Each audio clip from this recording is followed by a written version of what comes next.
Malalaman sa mga susunod na araw ang katotohanan tungkol sa balitang ang TikTok Lock ang ipapalit sa time slot ng maiiwanan ng Kapamilya Noontime Show na It's Showtime sa GMA7.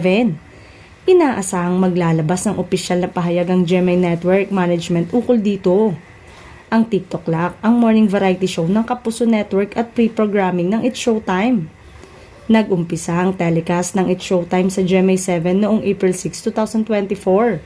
Pero ilang linggo na ang nakakalipas nang kumakalat ang mga espekulasyong hanggang December 2024 na lamang mapapanood sa Kapuso Network ang noontime show ng ABS-CBN.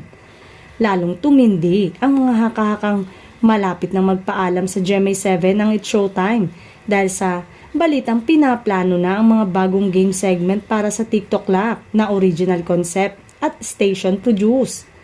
May impormasyon ding matutunghayan ng TikTok Lock simula sa January 2025 sa time slot na inuukupa ngayon ng It's Showtime.